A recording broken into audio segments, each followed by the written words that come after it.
മുസ്ലിമീങ്ങൾക്കിടയിൽ അവരൊന്നിക്കണമെങ്കിൽ, മുസ്ലിമീങ്ങൾക്കിടയിൽ അഭിപ്രായ വ്യത്യാസമുണ്ടെങ്കിൽ ആ അഭിപ്രായ വ്യത്യാസങ്ങൾ പറഞ്ഞു തീർക്കേണ്ടത് വെറുതെ അങ്ങ് പ്രസ്താവിച്ചാൽ പോരാ. എന്തിലാണ് മാറ്റം വന്നതെന്ന് പറയേണ്ടതുണ്ട്. ഈ അടുത്ത കാലത്തായതാ രണ്ട് മുജാഹിദുകളെന്ന് പറയുന്നവർ ഒന്നിച്ചുപോലും ഐക്യം പ്രഖ്യാപിച്ചുപോലും എന്ത് ഐക്യമാണുണ്ടായത്? എന്ത് ഐക്യമാണ് സംഭവിച്ചത്?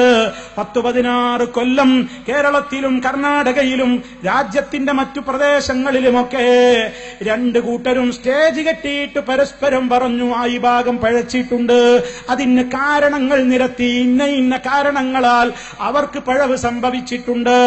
അപ്പുറത്തെ കക്ഷിയും സ്റ്റേജുകളിലൂടെയും പേജുകളിലൂടെയും നാട്ടിലൊട്ടാകെ പറഞ്ഞു നടന്നു, ഇപ്പുറത്തെ ഈ ഭാഗത്തിന് പഴവ് പറ്റിയിട്ടുണ്ട്, അതിന് ഇന്ന കാരണങ്ങളുണ്ട് എന്ന് അവരും പരസ്യമായി പറഞ്ഞു. അഥവാ ഇതൊന്നും സ്വകാര്യം പറച്ചിലായിരുന്നില്ല, ഇതുപോലെയുള്ള വേദികളിൽ പരസ്യമായി പറഞ്ഞതാണ്, വാദപ്രതിവാദങ്ങൾ നടന്നതാണ്, ഖണ്ഡന പ്രസംഗങ്ങൾ നടന്നതാണ്, അതുപോലെ തന്നെ രാജ്യത്തൊട്ടാകെ നടന്ന് പ്രചരിപ്പിച്ചതാണ്.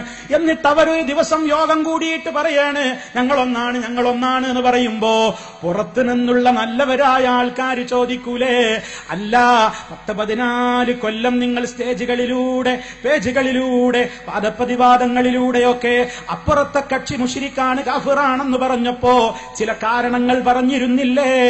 ആ കാരണങ്ങളുടെയൊക്കെ ഇപ്പോഴത്തെ സ്ഥിതി എന്താണ്? നിങ്ങൾ അങ്ങോട്ട് ലയിച്ചതോ അവരിങ്ങോട്ട് വന്നതോ? നിങ്ങൾ അങ്ങോട്ട് യോജിച്ചതോ അവരിങ്ങോട്ട് യോജിച്ചതോ എന്ന് ബുദ്ധിയുള്ള മനുഷ്യന്മാര് ചോദിക്കാൻ തുടങ്ങിയപ്പോ ഒരൊറ്റ മറുപടിയേ ഇപ്പൊ പറയുന്നുള്ളൂ, തൊള്ള പൊത്തിക്കോളൂ, ഞങ്ങൾ മറുപടി പറയൂല, ഞങ്ങളെ പഴപ്പിക്കാൻ നോക്കണ്ട, ഞങ്ങളൊന്നാണ് അതാണ് കേട്ടാ മതി. ഞങ്ങളുടെ പുരയിലുള്ള തർക്കത്തിൽ അയൽക്കാരായ നിങ്ങൾക്കെന്ത് കാര്യം? ഇവിടെ ഭാര്യയും ഭർത്താവും തമ്മിലൊക്കെ തെറ്റി കുറെ കാലം നടന്നു, ഞങ്ങളിപ്പോ ഒന്നായതെന്താ? നിങ്ങൾക്കെന്താ ഛേദമെന്നാ ചോദിക്കുന്നത്? ഇത് നിങ്ങളുടെ അടുക്കളയിൽ പറഞ്ഞ കാര്യങ്ങളല്ല. ഭാര്യയും ഭർത്താവും തമ്മിൽ തെറ്റിയത് റോട്ടിലിറങ്ങി വിളിച്ചു പറഞ്ഞിട്ടുണ്ടെങ്കിൽ, റോട്ടിലുള്ളവരതൊക്കെ കേട്ടിട്ടുണ്ടെങ്കിൽ അവരോടും കൂടി നിങ്ങൾ നന്നായതിന്റെ കാരണമെന്ന് പറയണം. അതേ, എന്തൊക്കെ ആരോപണങ്ങളാ പറഞ്ഞത്? മുജാഹിദിലെ AP അബ്ദുൽ ഖാദർ മൗലവി നേതൃത്വം നൽകുന്ന കേരള നദുവത്തുൽ മുജാഹിദീൻ മുശ്രിക്കുകളാണെന്നല്ലേ അബ്ദുസ്സലാം സുല്ലമി പരസ്യമായി ഇന്റർവ്യൂ കൊടുത്തത്? എന്താണ് കാരണം? നബി സല്ലല്ലാഹു അലൈഹി വസല്ലമിന് സിഹിർ ബാധിച്ചു എന്ന് സ്വഹീഹുൽ ബുഖാരിയിലുണ്ട്. അത് വിശ്വസിച്ചതിന്റെ പേരിൽ ഇവരൊക്കെ മുശ്രിക്കുകളായി പോയി എന്നല്ലേ പറഞ്ഞത്? അതെ, ഇപ്പുറത്തുള്ള ആളുകൾ പറഞ്ഞതോ അത് വിശ്വസിക്കുന്നതിൽ ഒരു തകരാറുമില്ല, അത് അള്ളാഹു നിശ്ചയിച്ച കാരണമാണ്, അള്ളാഹു നിശ്ചയിച്ചിട്ടുള്ള സംഗതിയാണ്. സ്വഹീഹുൽ ബുഖാരിയിലൂടെ അള്ളാന്റെ റസൂലിന്റെ ചരിത്രം, അള്ളാന്റെ റസൂലും അതുപോലെ തന്നെ ആയിഷ ബീവി അടക്കമുള്ള സഹാബിമാരും പഠിപ്പിച്ചിരുന്ന സത്യമാണ്. അതേ, അത് ഒരിക്കലും ശിർക്ക് പഠിപ്പിക്കാൻ വന്നതല്ല, അത് കുഫറല്ല എന്ന് സമൂഹത്തോട് പറഞ്ഞു. ഇപ്പൊ നമ്മൾ ഒന്നായി എന്ന് പറയുമ്പോ നമ്മൾ ചോദിക്കുന്നു, ഈ വിഷയത്തിലുള്ള തീരുമാനം എന്താ? സിഹിർ ഉണ്ടെന്ന് വിശ്വസിച്ചാൽ, അത് ബാധിക്കുമെന്ന് വിശ്വസിച്ചാൽ മുശ്രിക്കാകുമോ കാഫിറാകുമോ? തീരുമാനം പറയാൻ ചോദിച്ചാ പറയാണ്, അത് ചോദിച്ചാ തൽക്കാല ആ ചോദ്യം കണ്ടില്ലെന്ന് നടിക്കണം, തൊള്ളവത്തണം. നല്ല ഐക്യ സംഭവിച്ചത് അല്ലേ? സംഗീതം, അതെ, ഈ ഇൻസ്ട്രുമെന്റ്സ്, സംഗീതോപകരണങ്ങൾ ഉപയോഗപ്പെടുത്തിക്കൊണ്ടുള്ള ഈ മ്യൂസിക്കുകൾ ഉണ്ടല്ലോ, അത് നിഷിദ്ധമാണെന്നാണ് സമൂഹത്തോട് ഹദീസുകളുടെ വെളിച്ചത്തിൽ ഒരു ഭാഗം പഠിപ്പിച്ചത്. അന്നും അപ്പുറത്ത് വേറൊരു ഭാഗം സിനിമകൾ വരെ മ്യൂസിക്കും പാട്ടുകളും അല്ലാതെയുമായിട്ട് ഇറക്കിയിട്ടുണ്ട്. ഇപ്പൊ പറയുന്നു ഞങ്ങളൊന്നാണെന്ന് പറയുമ്പോ മറുപക്ഷത്തുള്ള ആളുകളോടും എല്ലാവരോടും ചോദിക്കുന്നു, ഇതിൽ തീരുമാനം എന്താ? ഇതിപ്പോ യോജിച്ചപ്പോ ഇതിപ്പോ സംഗീതം മ്യൂസിക് അനുവദനീയമാണോ അല്ലേ?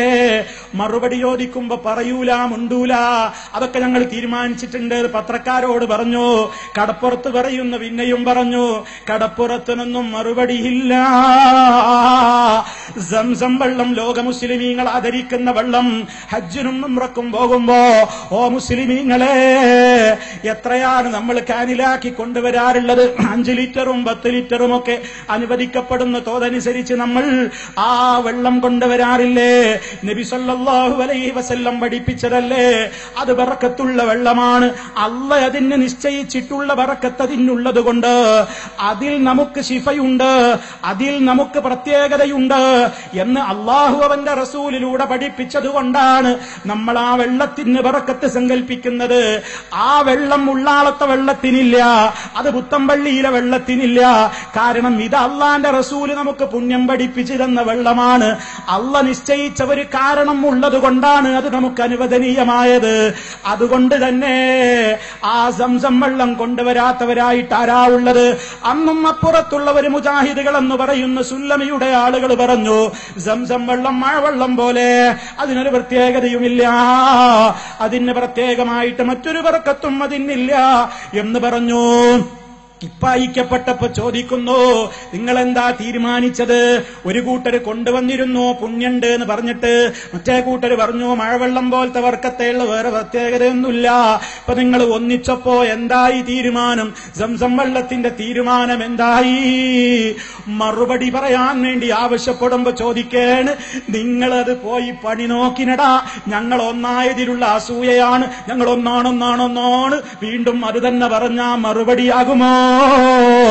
നാളെ പരലോകത്ത് മുസ്ലിമീങ്ങളെ സ്വർഗത്തിലേക്കും നരകത്തിലേക്കും ഒക്കെ പോകുന്നതിന്റെ മുമ്പ് ഒരു പാലത്തിലൂടെ കടന്നു കിടക്കേണ്ടതുണ്ട്. സിറാത്ത് എന്ന പാലം, നബി സല്ലല്ലാഹു അലൈഹി വസല്ലം പഠിപ്പിച്ച സിറാത്ത് എന്ന് പറയുന്ന ആ പാലം സുല്ലമിയും അനുയായികളും പറഞ്ഞു അത് അന്ധവിശ്വാസമാണ്. അങ്ങനെ ഒരു പാലം പരലോകത്തില്ല, നരകത്തിന്റെ മീതെ കെട്ടിയ ഒരു പാലമില്ല എന്ന് നിഷേധിച്ചു. ഇപ്പൊ രണ്ട് കമ്പനിയും ഒന്നായപ്പോ നമ്മൾ ചോദിക്കുന്നു, അല്ല സിറാത്തിന്റെ തീരുമാനം എന്തായി? ഉണ്ടോ ഇല്ലേ? ഞങ്ങളൊന്നാണ്, ഞങ്ങൾ നന്നായതിൽ അസൂയപ്പെടേണ്ട, പോടാ എന്ന് പറഞ്ഞ മറുപടിയാകുമോ? അദാബുൽ ഖബർ ഉണ്ടോ ഇല്ലേ? നിസ്കാരത്തിൽ 5 നേരം നിസ്കാരത്തിൽ നിന്ന് പിരിയുന്നതിന്റെ മുമ്പ് അല്ലാഹുമ്മ ഇന്നി അഊദു ബിക മിൻ അദാബിൽ ഖബർ വമിൻ ഫിത്നത്തിൽ മഹ്യാ വൽ മമാതി വമിൻ ഫിത്നത്തിൽ മസീഹിദ് ദജ്ജാൽ. അല്ലാഹുമ്മ ഇന്നി അഊദു ബിക മിൻ അദാബിൽ ഖബരി, അതുപോലെ തന്നെ അദാബ് ജഹന്നം, ഫിത്നത്തുൽ മഹ്യാ വൽ മമാത്, ഫിത്നത്തുൽ മസീഹിദ് ദജ്ജാൽ. 4 കാര്യങ്ങളിൽ നിന്ന് കാവൽ ചോദിക്കാതെ ഫർദ് നിസ്കാരങ്ങളിൽ നിന്ന് നമ്മൾ സലാം വീട്ടി പിരിയാറുണ്ടോ? അതിന്റെ ഒന്നാമത്തെ ഭാഗം ഖബർ ശിക്ഷയാണ്. ഖബർ ശിക്ഷയിൽ നിന്ന് നമ്മൾ രക്ഷ ചോദിക്കുമ്പോ സുല്ലമി പറയുന്നത് അങ്ങനത്തെ ഒരു ശിക്ഷയുണ്ടെന്ന് വന്നാൽ അത് ഖുർആനിന് എതിരാണെന്ന് പറഞ്ഞുകൊണ്ട് ഖബർ ശിക്ഷയെ എതിർക്കുമ്പോ ഈ കമ്പനി കടപ്പുറത്തു നിന്ന് ഒന്നായപ്പോ ചോദിക്കുന്നു, ആശയത്തിന്റെ പേരിൽ നിങ്ങളെല്ലാം യഥാർത്ഥമായ ഖുർആനിലേക്കും സുന്നത്തിലേക്കും മടങ്ങിക്കൊണ്ടാണോ ഒന്നായത്? ഞങ്ങൾക്കൊരു പ്രശ്നവുമില്ല, ഞങ്ങളും ഉണ്ടാകും. അങ്ങനെ തന്നെയാണ് വേണ്ടത്. ആശയങ്ങളൊക്കെ തിരുത്തിയിട്ട് തെറ്റിയവരൊക്കെ മടങ്ങി വന്ന് ഖുർആനും ഹദീസും മുറുകെ പിടിച്ചുകൊണ്ട് അതിലുള്ളതൊന്നും നിഷേധിക്കാതെ, അതിൽ പറഞ്ഞതൊന്നും മാറ്റി തിരുത്താതെ, അതിൽ പറഞ്ഞതൊന്നും യുക്തിക്ക് കൊള്ളില്ലെന്ന് പറഞ്ഞു മാറ്റി നിർത്താതെ, ദുർവ്യാഖ്യാനിക്കാതെ, ആമന്ന ഞങ്ങൾ മുഴുവൻ വിശ്വസിച്ചു, സമയന ഞങ്ങൾ മുഴുവനും കേട്ടിരിക്കുന്നു, അത്തയന ഞങ്ങൾ മുഴുവനും അനുസരിച്ചിരിക്കുന്നു എന്ന് പറഞ്ഞുകൊണ്ട് ഒപ്പിട്ട് ഒരു സത്യത്തിന്റെ കക്ഷിയാവാൻ റെഡിയുണ്ടോ? നിങ്ങൾ കൂട്ടിയില്ലെങ്കിൽ പോലും ഞങ്ങളും അവിടെയുണ്ട്. നിങ്ങൾക്ക് ഞങ്ങളോടാണ് വിരോധമെന്നറിയാം, പക്ഷേ ഞങ്ങൾക്കൊരാളോടും വിരോധമില്ല. നിങ്ങൾ സത്യത്തിലേക്ക് മടങ്ങി വരൂ. ഐക്യം എന്നത് എല്ലാവർക്കും കേൾക്കാൻ നല്ല സുഖമുള്ള വാക്കാണ്. പക്ഷേ അദാബുൽ ഖബറിന്റെ വിഷയത്തിൽ എന്താണ്? ഖബറിൽ ശിക്ഷയുണ്ടെന്നോ ഇല്ലെന്നോ എന്താ തീരുമാനമായത്? അതൊന്ന് പരസ്യമായി പറയണം. അത് ഞങ്ങൾ അടുക്കളയിലെ കാര്യമാണ്, പൊരയിലത്തെ വിഷയമാണ്, അവിടെ പറഞ്ഞോളാന്ന് പറയാൻ പറ്റൂല. പരസ്യമായിട്ടാണ് ശബാബിൽ എഴുതിയത്, പരസ്യമായിട്ടാണ് നിങ്ങൾ അത് എഴുതിയത്, പരസ്യമായിട്ടാണ് പ്രസംഗിച്ചിട്ടുള്ളത്. അത് സമൂഹത്തോടൊന്ന് പറയൂ. അതുപോലെ തന്നെ ദജ്ജാലിന്റെ ഫിത്നയിൽ നിന്ന് രക്ഷിക്കണേ എന്ന് പറയുമ്പോ അള്ളാഹുവിന്റെ റസൂലും കഴിഞ്ഞ കാല അമ്പിയാക്കളുമൊക്കെ ദജ്ജാലിനെ പരിചയപ്പെടുത്തിയിട്ടുണ്ട്. എന്നാൽ സുല്ലമിക്കും അനുയായികൾക്കും ആ ദജ്ജാലിൽ വിശ്വാസമില്ല. അതുകൊണ്ട് ചോദിക്കുകയാണ്, ദജ്ജാലിന്റെ കാര്യം എന്തായി തീരുമാനം? അതുണ്ടോ ഇല്ലേ? പരലോകത്ത് സിറാത്തുണ്ടോ ഇല്ലേ? സംസം വെള്ളത്തിന് പുണ്യമുണ്ടോ, പ്രത്യേകതയുണ്ടോ ഇല്ലേ?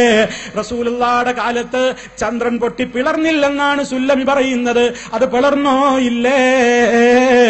മീസാൻ എന്ന് പറയുന്ന നന്മതിന്മകൾ തൂക്കുന്ന ഒരു തുലാസ് നാളെ പരലോകത്തുണ്ടോ ഇല്ലേ? അതുപോലെ തന്നെ എത്ര വിഷയങ്ങളാണ്. കണ്ണേറ് ബാധിച്ചു എന്ന് വിശ്വസിച്ചാൽ മുശ്രിക്കാകും.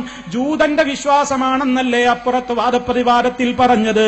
എങ്കിൽ നബി സല്ലല്ലാഹു അലൈഹി വസല്ലമ അതുപോലെ ഇബ്രാഹിം നബി അലൈഹിസ്സലാം ഇസ്മായിൽ നബിക്കും ഇസ്ഹാഖ് നബിക്കും ഒക്കെ ചേർത്ത് പിടിച്ചു നിർത്തിയിട്ട് കണ്ണേറിന്റെ ഉപദ്രവത്തിൽ നിന്ന് അവർക്ക് വേണ്ടി മന്ത്രിച്ചത് ജൂതന്റെ പണിയായിരുന്നോ, മുശ്രിക്കിന്റെ പണിയായിരുന്നോ?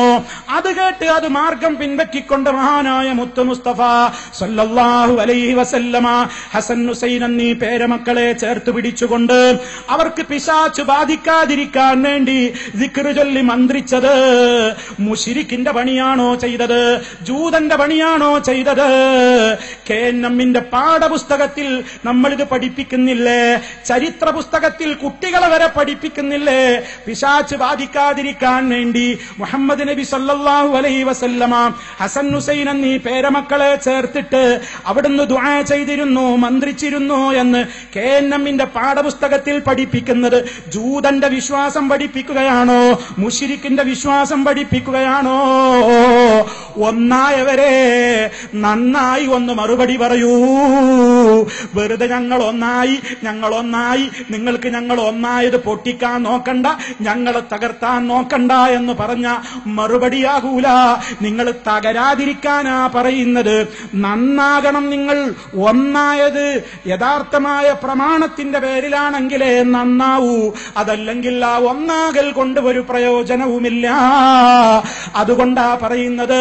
നമ്മളെക്കുറിച്ച് പലരും പറയുന്നു ഇവരെ അന്ധവിശ്വാസത്തിലേക്ക് ക്ഷണിക്കുകയാണ്, മുജാഹിദുകൾ അന്ധവിശ്വാസത്തിലേക്ക് ക്ഷണിക്കുകയാണ്.